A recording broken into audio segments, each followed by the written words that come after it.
The world that I'm working on at present is a fantasy world. But whenever you're world building fantasy or science fiction or speculative fiction of any kind, there are some interesting things that come up. And one of these that I've been chewing on the last week, not only as I've been world building, but as I've been writing as well, is one that I'm kind of beating myself up a little bit about because it's something that I should have been considering a little bit more. But it's easy, it's easy to get into what you're working on and just sit back down and continue to write, continue to draw. And then you find over time that, oh goodness, like I've neglected something. And this component that I hadn't been thinking about a lot recently is what separates a location or a thing in a fantasy world, in a speculative fiction world, from our own world. I'm currently working on rewriting the first part of my first novel because I've only actually finished the first draft. And it's a pretty arduous task. There's a lot of work that goes into it, obviously, but it's also kind of an emotional thing. There's elements of this is my baby and I'm messing with it, and is that okay? There's elements of, man, I thought this was better when I wrote it, and now that I'm looking back on it, it's really not all that good. Is it worth it to do this? A little bit of imposter syndrome. And there's also just the, wow, I'm a better writer than I was when I began this, and it's going to take a lot of work to catch up. So, one of the first locations my characters travel through is a desert, and it's called Aura Desert, and it's not in this sketchbook, unfortunately, but the location I'm working on right now is the neighboring country. And the point that I came to with all this applies regardless, and it's basically, is this just a desert, or is there something intriguing and special about it because it's in a fantasy world? And that, at first, seems like a very simple thing. Like, well, it could just be a regular desert. But if you're trying to communicate to your reader, your audience, your players, that this world is a fantasy world, that it's a sci-fi world, whatever it might be, every choice you make has the ability to encourage that notion, to reinforce that idea. And when you choose to utilize those options, you're going to get something that's going to be often a lot more satisfying. Part of this is pretty simple, which is you want to indicate to whoever's picking up whatever work it is, what kind of work it is. So if your reader goes through the first 100 pages of your book and there's basically nothing that indicates that there's magic in this world, that's going to be leading them on kind of a false notion. It's not a great way to do things. But for me, what really got me was, my goodness, like I've been working so much on developing these characters and some of the locations and the arcs that are happening across the story, but like what makes this desert special? What makes the Arctic landscape special? I put a lot of time into designing architectural components and thinking about these monolithic structures and things like that. But admittedly, like I haven't done as much as I should have on just making sure that each location feels unique and interesting.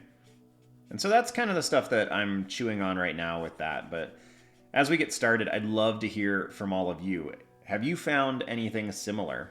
Have you worked on some of your locations in your fictional worlds and come up with some really cool ideas? Or have you also, kind of like me in this moment, found that like, oh goodness, I've been building everything a little bit too normal, or I've just been focusing on different things? I would love to hear about it, and I'm sure it would be encouraging to some other folk as well. But my initial thoughts with this, as I started to think about this desert, was, well, what are some things that I can do to try to make this just a little bit more interesting, a little bit different? There's a lot of little things that you can do to indicate that your world is a fantasy world or a sci-fi world. And I'll use these terms kind of interchangeably because the reality is, like, in sci-fi, when you go to new locations, I find that that's often where you run into this exact same concept and idea. You know, some of the cool planets that you run into in sci-fi work, even things like Dune, where the entire story essentially takes place on Arrakis, on a singular planet. That planet is so unique that it kind of makes the story. If you think about some of the planets that are visited in Star Wars movies and TV shows and whatnot, like, some of them are so unique and intriguing that it basically carries, you know, the plot. It carries the characters and all this stuff. It's worth watching, even if everything else that's happening is, you know, mediocre at best, right? And I find that to be such a cool and intriguing thing. So as I'm sitting here and, like, thinking about this desert, which the way that I've written it is pretty much just a standard desert. Like, they're going to cross the desert. It is hot in the day and it is cold at night. You know, there's lots of exposition happening about different things, and it's mostly just trying to establish, like, normal life. But what if the cacti in this desert were actually carnivorous, right? What if one of the worries is that they have to make sure they plot their voyage far enough away from all of the plant life? Because what if the plant life is actually hostile? I was thinking about, maybe since there's elementals in this world, like, maybe, you know, during certain times of day or under certain circumstances, you know, the stone or the rocks can actually come to life. And so you can find yourself all of a sudden having wakened an entire field of foes when all you're trying to do is just get your, you know, your goods, your grain and your beer and your olive oil across the expanse of sand. So I've been trying to think about just things like that.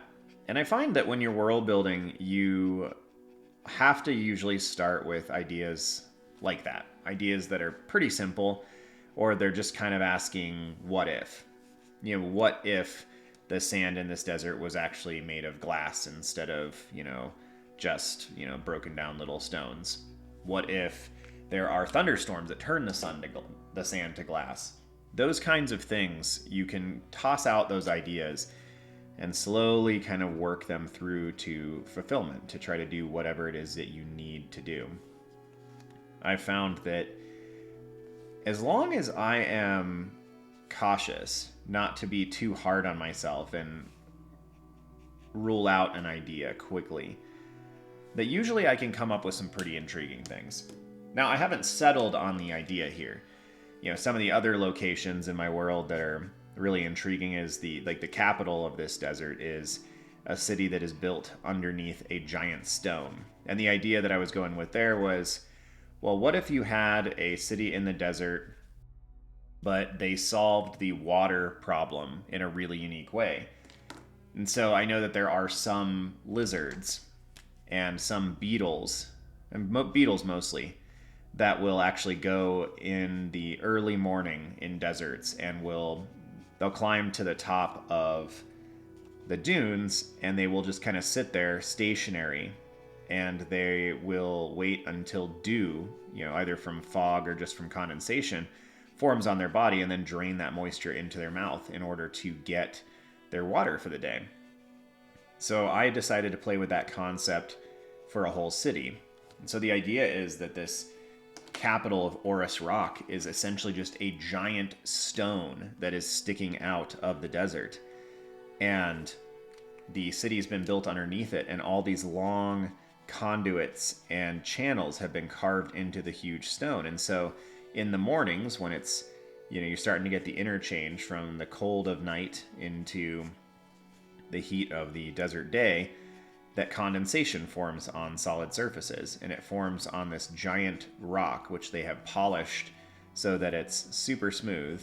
And then water runs down all these channels on the rock into hidden caverns below the city, where they're able to store the water and use it for, you know, future necessity. That is a pretty cool idea. I like it. And I've done some drawings of that city, and it's always very fun to play with. And that idea came just from looking at a problem that a particular region might run into and trying to figure out how somebody might solve it. And I find honestly that that's kind of the easiest way to come up with cool ideas for locations and whatnot, is just to come up with the basic idea and then just start shuffling ideas around. You know, if you've got an Arctic region, it's very, very, very cold. Well, obviously, a major concern is going to be heat and warmth. Well, what if there's geothermal activity in that region that your characters can tap into, or perhaps even that animals can tap into? If you look at some of the cold winter regions in Japan, there are monkeys that actually spend a lot of time in hot springs, and that's part of how they like maintain themselves and survive the winter. So you can find real world analogs for a lot of these things, and they'll help. But I find that the biggest thing is just you've got to start asking questions. You have to start taking a peek at a potential location and then trying to figure out like what can you do. You know, if you think about like Lothlorien from Lord of the Rings, it's essentially like, what if we had a forest but the trees were super tall? If you think about Fangorn, it's what if we had a forest but the trees came alive? There's a lot that you can play with just by shifting one or two things. But again, perhaps the most crucial thing here is you have to allow yourself to come up with ideas that in the moment seem stupid or silly. Because if you are really hard on yourself with your ideas, if you really subconsciously are thinking that each idea you come up with has to be a slam dunk, then you are not going to allow yourself to come up with mediocre ideas. And I find that more often than not, the mediocre idea is eventually what evolves into a good idea. Very seldom do I find that I come up with amazing ideas to begin with, if I ever come up with amazing ideas. But I frequently come up with things that I find are cool. And the more I dig into them, the more I play with them, the more intriguing and interesting they become. But if I am pressuring myself to come up with a good idea in the moment, then I'm not going to allow that crappy idea of, well, what if the cacti are carnivorous? Like, I don't know that that's a good idea. I also don't know that it's a bad idea. Like, it could be kind of fun to, you know, have a character who is new to this region and they stumble into a cactus and then somebody else has to come peel them off of it. The really nice thing about something like that, though, is that every time you have a moment that is so dramatically different than the things that happen in our own world, you're really starting to let whoever's participating in this world in on, not really the joke, but like in on the world. The second they get to see like, oh my goodness, like that's weird, they can empathize and put themselves in that scenario and try to think about like, well, what would I do? How would that feel? And you're just starting to slowly unravel all the pieces. I find that there's a lot of this actually if you look at Tatooine in Star Wars. Probably particularly if you look back at like the original Star Wars movies with the Sarlacc pit and the Tusken Raiders and the Kryat Dragon and, you know, all the Jawas and all these other things that, you know, it's just a weird environment. Like, it seems like it should be dead. And you've got the moisture farm that Luke grows up on, which probably doesn't make any sense, but, you know, whatever. But that is a desert. It's a whole desert planet, kind of like Dune, which of course is probably exactly where that comes from, right? But it's something that it's more unique. And, you know, as it starts off, you think, like we all do, that you have some bits and pieces of this stuff figured out. And then as it starts to unravel and you peel back the layers, you realize like, oh, this world is a good bit different than I anticipated. And that's fun. It's fun to slowly unpack what a thing is so that you can start to understand what it is that you're dealing with. And yeah, it's just one of the most enjoyable, fun components of working with speculative fiction or fantasy in any regard, is the fact that you get to play with all these things that aren't real, and you get to start trying to figure out like, how would this function in the real world. That's been one of my favorite components. And in fact, like the stuff that I'm working on right now is all tailored toward that idea, is, I will generally design a region, basically like with its stereotypical components. Like this is a city in the plains, or this is a city on the coast, or this is a coastal region, or this is a volcanic region. And then from there, I will generally start to try to feel out like what would actual people live like there. And I start to try to nail down those components. This region, Melaine, I devised as being kind of reminiscent of the high plains here in Colorado, with more moisture, a little bit of the Mongolian steppe, and then kind of some old European stylings for how things are built. There's not a lot of trees here, so most things are built out of stone generally. And I kind of went off the idea like a lot of the old stone walls you run into in Europe in general, but really predominantly in the British Isles, where they have been basically just pulled out of all the fields. Like if you want to till a field, if you want to graze your animals in a field, like it does make sense at a pretty rudimentary level to try to get, the fields clear of stone. So your mechanical devices aren't going to get stuck on things. I mean, way back in the day, I guess it would have been like wagons. You don't want your wagon wheels to get stuck on things. So it's this duality of like, I've got this field, it's got beautiful grass in it, but it's also got a lot of stones. So I want to get the stones out, but also I can use the stones to build things. And that's kind of how these cities have come to be. So you can see like the ring up here is rammed earth. And then, this is wood or stone walls around things. Most of the buildings are built out of stone, but there is some wooden components. And in fact, this little city, which is an outlier, not one of the main cities, was devised specifically on this idea that because wood is difficult to come by in the plains, it became a good business venture for somebody. And so this guy years ago started essentially breeding and figuring out how to raise trees in Melaine.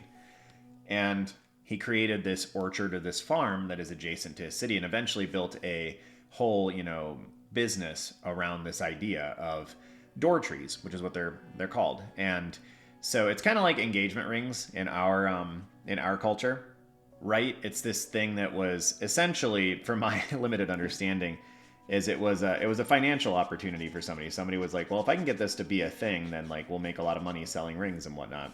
But the idea is essentially that whenever a house is christened, a new house is built, or a new family goes in, like there's special wood that is used to go around the door. And this comes from a lintel tree, which is a special kind of tree that is only grown in Melaine, and it's grown by this guy's family.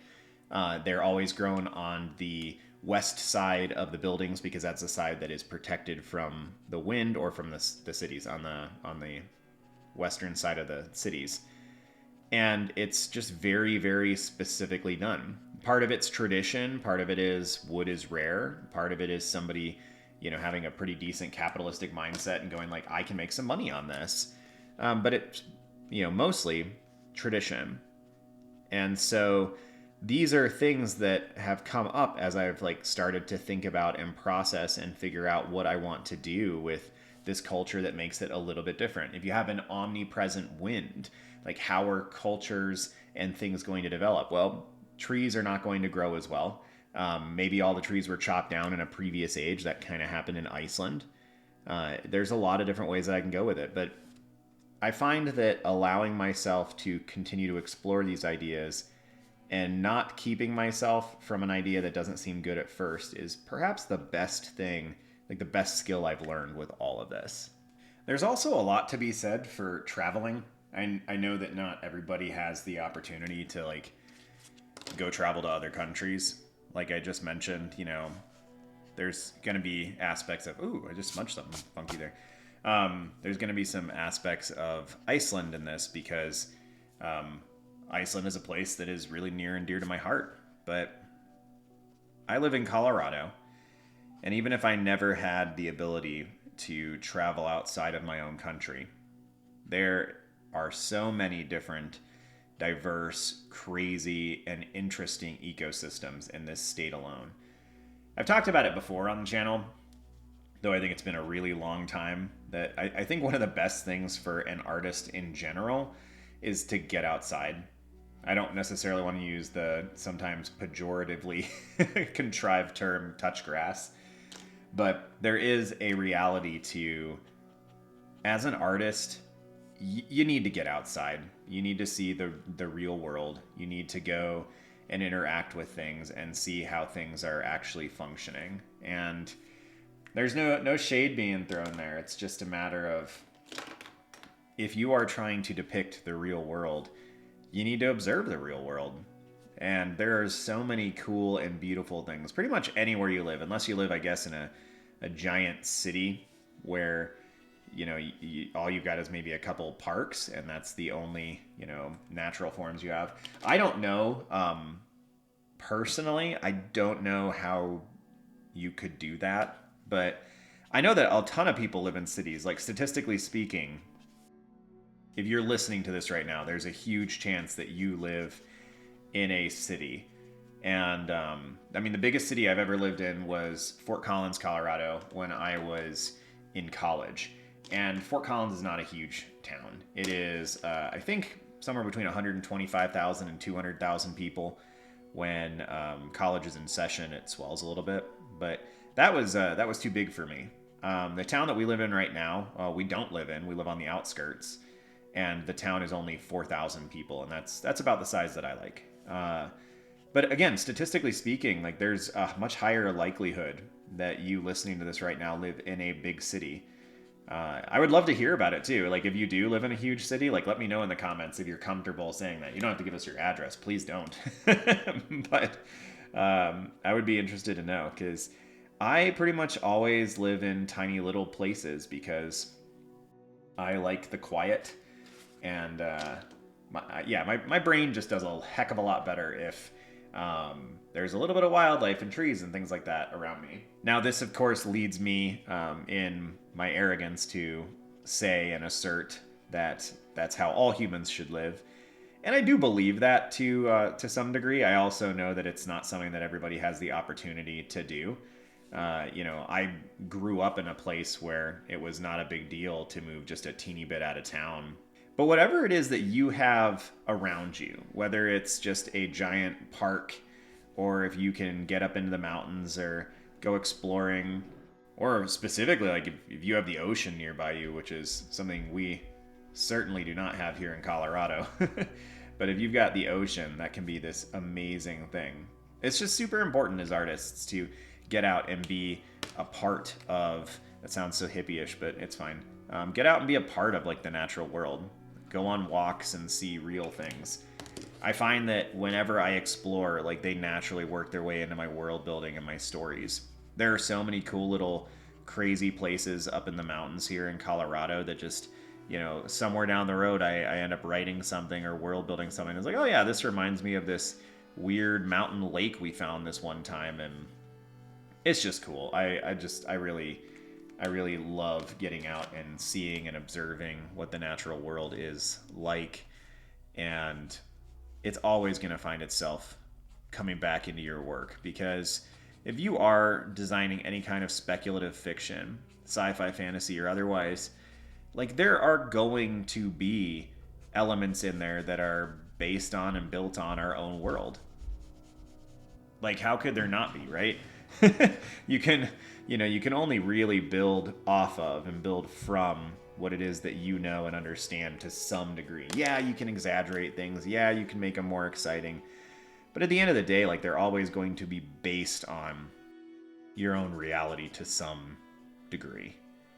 So it's really important. If you can travel and get out of the country that you live in and see how other people live, not only will it be good for your soul, but it'll be good for your art and for your world building as well, because you're going to start seeing that the way that you grew up, the way you've done things, is not how the rest of the world does them.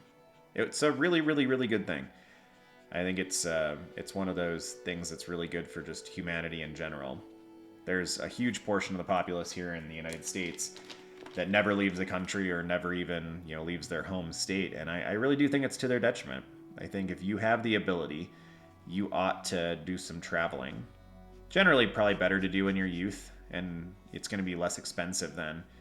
But even if, you never really have a lot in the way of resources, you're going to have the ability to drive and explore other things. Here in Colorado, it's pretty easy to drive north and see Wyoming, which gets a really bad reputation, but from a natural perspective, Wyoming's pretty spectacular. Montana's north of that. We've got Kansas and Nebraska, which again get made fun of a lot, but they're fine in their own right. And then we also have New Mexico to the south, which is very cool and very interesting and far more desert oriented. And I've had the privilege of spending some time down in New Mexico before, and New Mexico shows up in some of these regions that I work on. In fact, I don't know that I'm designing anything in any of my worlds that isn't in some capacity based on a location that I've been. I think everything is based in some way off of a place that I've been. And obviously you don't need to do that. You could totally build them off of just other things and make up stuff as you go. I think that's what probably most authors and artists have to do. But it's going to feel more authentic, and it's certainly going to feel more believable to people who live in the areas that you're designing if you have some personal kind of anecdotes and stories and thoughts and memories about it. If I write a bunch of stuff about the ocean, it's going to probably be fine for somebody who's never been to the ocean before. But if you live by the ocean, you see the ocean every day, you're going to pick up on things pretty quick if I get something wrong. So getting out and exploring, adventuring is just a really good key thing to do if you're doing any kind of real world building.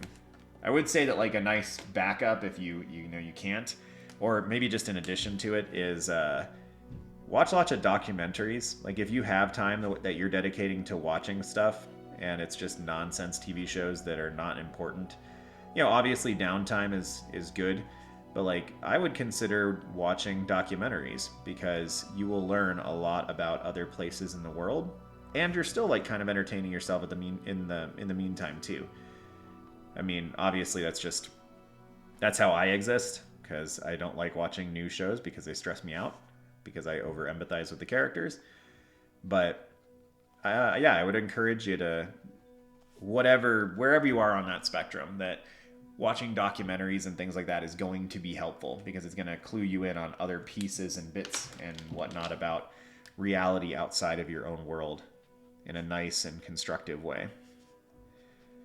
But I find that sometimes sitting on location or taking a photograph and then trying to figure out how, people in your fantasy or sci-fi world might fit in there can be a really interesting thing, especially here in the mountains. And it's part of the reason too why a lot of the stuff in my novel has to do with mountains and being cold, because it's like, well, I live in the mountains in Colorado, and I like the cold, but it is something that we have to deal with pretty much year round. If you go up in the mountains here, the only month that I've been in the mountains where I haven't seen it snow over the course of my life here is June. Actually, no, July, because I have seen in June. There's been times where I've been up in the mountains in early June, and it's like, oh, it's snowing today. And that's just kind of how it goes in Colorado.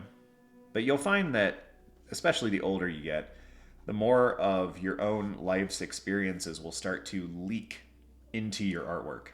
They will just kind of become a part of things. And so the more that you're able to get out and experience, the better it's going to be as it kind of comes out. So it's been a lot of ramblings and some weird stuff happening up above me while I'm recording right now. So if you're hearing thuds in the background, I apologize. I'll try to edit out as much as I can, but life happens sometimes and you can't manage everything. So, but yeah, I guess the baseline idea here kind of comes down to, if you're going to design something in a fantasy world, like try to make it unique, try to make it a little bit different so that you're rewarding the people who are giving you the time and investing it into your work. Don't rule out ideas because you think they're silly or stupid at first. Allow yourself a little bit of time to try to figure out a way to make it interesting and believable. Play with ideas and just allow yourself to come up with crappy ideas. And then also try to base what you're working on the things that you've experienced, and try to always be experiencing more and new things. If you're trying to world build, you got to get outside and you got to explore and you spend time in forests. Goodness, it's the one thing in this state that I lament is like we have very, very few good forests that are deciduous forests. Like all of ours are pine forests, which again, like pine forests are fine, but there's oh man, like they're not a substitute for a good deciduous forest. So if you have that, like go get out there and experience that, spend time in it because they're wonderful and so exciting. uh, but yeah, I guess that's kind of the thesis of this episode. So thanks for bearing with me as always. I enjoy hearing your feedback and let me know what you'd like me to talk about next time. Let me know your thoughts on this. And yeah, even if you disagree, it's beneficial for me to know that and hear that. So feel free to share wherever you're coming from in the comments down below. Thank you to my patrons who are on the screen right now. If you want to check out the Patreon, give me a little bit of support, that would be lovely, but don't ever feel like there's pressure to do so. It's just helpful. It allows for me to basically buy some supplies here and there and replace things when they go out and have a little bit of more of an impetus to sit down and work on these kinds of videos and tutorials. I am going to be working on some more tutorial content for world building. I have this aspiration at the moment to maybe put together a big project at some point for that. But I'm excited about it right now, which means that I have to avoid talking about it because if it doesn't actually amount to anything, it'll be really silly in the future. So, but thanks for being here. Have a good one, y'all. See you soon.